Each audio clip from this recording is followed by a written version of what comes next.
Wacky Willy Wednesday, feedback day. People listen to this, I didn't know. Now I get feedback about it. It's Wacky Willy Wednesday. Let's do it, drop that shit. Where's the rap? Someone wrote in and said, remove the rap. Wow. So that Broden can go nuts. Well, that's an effective Wacky Willy Wednesday feedback. It's in the show now, motherfucker. Welcome to the Wacky Willy Wednesday feedback, where you give us feedback, and it comes thick and fast. How are you, Tom? So good, mate. So good. Thanks for having me here on this Wacky Wednesday. Well, you named it, and it's your show. Tom, take us away with the first email. So we're going to focus in on 2 emails today. 2? Because we've got 2 emails. Are we focusing on 2 because no one's emailing anymore, or because 2 are very interesting? 2 are very interesting to me, and it's my job this week to decide. So Okay, I great. have dictated that. They're both about stats, Broden. Yes. Different ways. So this comes from Base, and it's the title. Base. The title from of the email. It's actually from Alan. Which teams play better when near McDonald's or KFC? Wow, I love. Oh, wow. Hey guys, decided to give you some stats on what really matters. Which teams play better or worse the closer or further away they are from McDonald's and KFC? I basically just took the distance from the middle of each ground to the closest McDonald's or KFC. Wow. Took the average distance and then calculated the average win percentage for each team when they're below or above the average distances from McDonald's or KFC. This is unhinged shit. This is really fucking unhinged waste of time shit. If you have any issues with this Alan. maths, please don't let me Alan. know. It's backed by science. What are you doing, Alan? So let's just skip straight to the good stuff. This is right? something I would have done when I was 22. Exactly. What I found was that nearly every club, with the exception of Essendon, GWS and Melbourne, play worse when near a KFC. So Melbourne, GWS and Essendon play well near a KFC? Yeah, but comparatively, everyone else is worse when they're near a KFC. Well, where's this? What are the grounds with good KFCs is what Yeah, it that's a follow-up email. begs the question. With Gold He hasn't Coast, said what grounds this meant. Gold Coast were easily the worst, winning 27% less when they were within 1.5 kilometres of a KFC, with Lions 24% worse. That doesn't make sense because Brisbane is the bogan capital. So Yeah, that makes sense. They would Makes probably sense. play better near a Red Rooster or like an Oporto or some shit. Yeah. While within 1.1 kilometre of a McDonald's, only Collingwood, Essendon, Freo, Melbourne, North Saints and Sydney played better, with Gold Coast again the worst culprit, 17% less likely to win, the next worst being Brisbane, Geelong and Adelaide all around the 10 to 11% mark. Wow. Only 2 clubs played better when they were near both. Melbourne and Essendon, with Essendon easily the winner, playing 7% better when near both. So I don't know. This makes me feel sick with like the detail of what ground is and near. look at these. He's done these entire graphs. Yeah, Jesus. there's 3 graphs here. So as you can see here, Essendon's easily wins the most when close to a KFC, and St Kilda win the most when they're near to a McDonald's. The extra data, because I believe this is, slanted data. Is this at the time when the McDouble's out? What are the things? Is the Tower Burger available at this time versus is the Minecraft meal out at this time? And is it skewed just because, like, traditionally Gold Coast have lost way more games than anyone else? So Yeah, but then a Gold Coast team would do well with a Macca's or a KFC nearby, of course. 100%. And a drive-through Starbucks. Yes, 100%.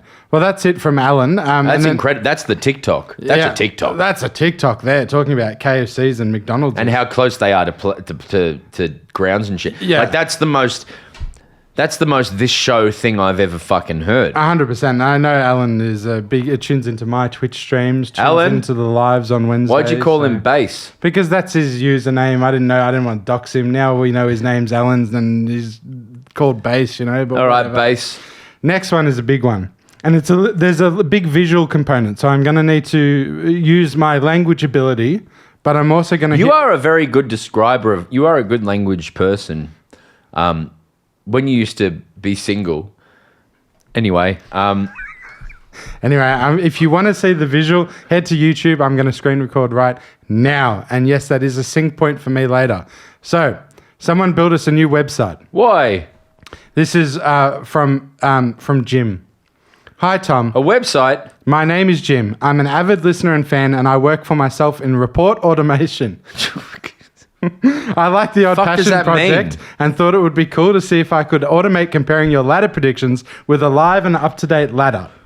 I'll just say straight up, this is just some business stuff. I love your pod and how you go about it generally. Anyway, using a Microsoft product called Power BI, I was able to connect to the AFL website, and this has allowed me to effectively automate the updating of your ladder predictor and put it in a fun interface.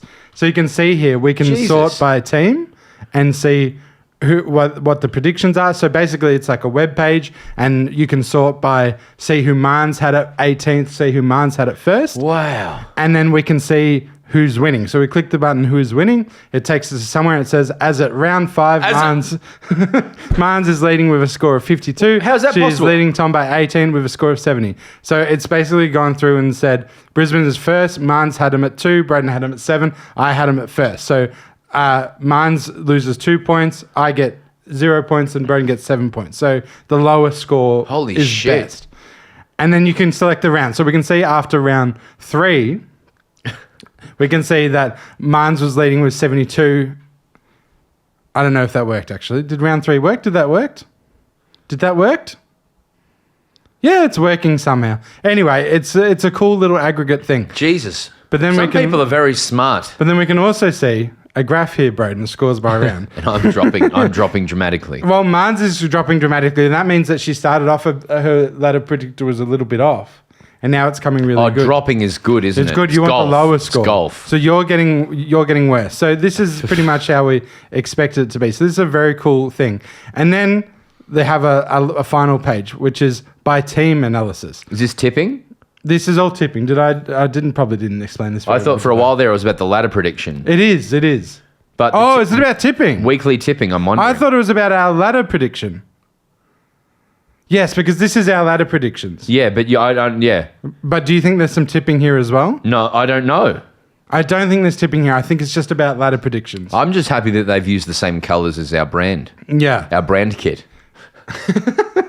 Which is very cool. I'll post it on the story or something. But what you can see what best host per team. So Brisbane, I'm the most correct host because I had Brisbane finishing at first and they're still in first. And then you were the most correct with Gold Coast because you had Gold Coast at like 6th or whatever, and now they're in 2nd. Right? So some very interesting stats here. So maybe But I don't. The one problem with this website is I put maybe 12 seconds of thought into my ladder prediction. Like, I don't give a fuck about this shit. And people go, you tipped them wrong. I was like, yeah, I don't give a fuck, man. So this website's built on bullshit. It's built on bullshit, but I love it. I think it's so cool. And it's great because I didn't actually take notes, so now I don't need to take note. So when I want to pull it up at round 6, 12, 18, and 24, we can just go to that website. I can just go to the website. We have the domain for that amount of time. Yes, which hopefully we do. Let me just see if there's anything else that Jim said that I should read out. Jim's written an email saying how it all works, and I just sort of glossed over it. So sorry, Jim. Wow. I'd love to incorporate your tipping too, if possible, so we can see who's biased against what teams overall. Wow. Or who has a soft spot, like me for North. I would win. So yeah, thank you very much, Jim, for that. I appreciate it, and I thought that was really cool. That's some very interesting data. We had one silly one and one. What I'm learning is our audience are dorks. Yes, I think that's a fair. If I take nothing analysis. else from this Wacky Willy Wednesdays, it's Dork City. Yeah. Which is strange because we're so cool. Like, it's funny that our audience are dorks and I'm like one of the coolest guys ever. Yeah, you're the coolest dude with the biggest muscles. Do you think if you were just listening to that segment, it would just not make any sense and it'd just be a bit of a waste of time? I mean, potentially. Yeah. Potentially. Are there any other ones we should read out to play safe and put that one last, maybe? Yeah, there's like a new NAB ad or whatever, but that's boring, you know? Oh, no, NAB ad. That's worth talking about in the show. Yeah, great. I might move that over to the show. Sure. Someone wrote in and said that the Yowies they're doing all the club Yowies, so you can get the chocolate Easter eggs and that's get a fantastic. Yowie. There's a lot of interesting stuff here. It's all great stuff. Also, the discussion about which teams suck and which teams are good. Are there any teams in the world that genuinely have never sucked? Yeah, there was a couple about that. So Glasgow Celtic, have never sucked supposedly. Yeah, right. But I think there's moments I think it's a really interesting point that not every team sucks. Like, everyone has a weak point. Yeah. Give me a team and I'll crash. Do it again. I'll crack them. I'll destroy them. Yeah. Like, who did we do last week? We did Geelong last week. But let me think outside of the box. The Gold Coast Taipans. They're the worst league team ever, I think. Like, they're they're horrible. The Tasmanian Jack Jumpers.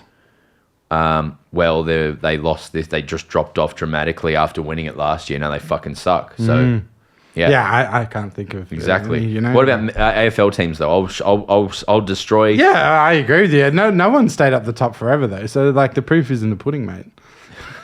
Like, there's no need to prove anything there. Like, there's no teams that have ever been really good. Who do you think is almost the most bulletproof out of all the teams? Like I said last week, for the time I've been alive, Geelong has been by far and away the best team by far. But when you were 18, Yeah. or getting to 18, they hadn't won a flag. So I think we did this last year again, but I think the last 20 years. So how old are we now? I'm 47. Yeah, we're 35. So since we've been 15, they've only been out of finals once. They've won flags. They've been pretty much prelim every second year. Probably in our lifetime the biggest rises as far as sustainable good club. But still can take them down. Yeah, and then Sydney too. But then still, like, Sydney have had a couple of years where they bottomed out, right? They bounced back. Their right? stock is dropping bad now, unfortunately. Yeah. But Sydney are the other ones. But I feel like Geelong have barely bottomed out. Maybe for our year. That's funny, right? Because they both broke their droughts when we were in about year 12. Yeah, they just got their shit together. They've both sustained long periods of success. And Tom Harley was a great Geelong player and now the CEO of Sydney. So I was going to say, for better or for worse, they really both clubs got their houses in order off field and really made sure they were rich and powerful. And that's why Melbourne's so good. Yeah. Because we're trying the opposite of that. The Hawks born in Jeff Kennett and all the pokies and then just really steadied the ship. Hell yeah, that's that. And I admire Hawthorn for that. For their pokies and Jeff Kennett. Like I said, better or worse, you know, they really steadied the ship there. Better or worse. Made sure they were sorted for years to come. Built their glory, all these, that great swagger that Hawthorn has where they do cool dances after their goals is built on the graves of 80-year-old gambling addict women it's who ironic. fucking put their their legacy in the fucking pokies for Jeffy and his mates. Yeah, isn't it ironic But now Jack Ginnivan does a funny dance, so it's all good. Jeff was the CEO of the Beyond Blue. Yeah. And yet, gambling's like a huge contributor to suicide. I don't see the connection. I don't see the connection at all. It's actually a bit ironic, really. A bit odd. Well, no, it wasn't in Alanis Morissette's song, I don't think. Traffic jam when you're already late. When you make money off pokies, but you're the chairman of Beyond Blue. Isn't it, Jeff Kennett? Don't you think? Yeah, those two things are at odds, in my opinion. And that's your Wacky Willy for this week. All right, that was a good chat. We'll see you tomorrow with Mans, or later today with Mans on wherever you do it. Yeah. Give us the 13. No, we got a new one. Oh yeah, give us the outro that you fucking made. That's fantastic. Hit it. Wacky Willy Wednesday.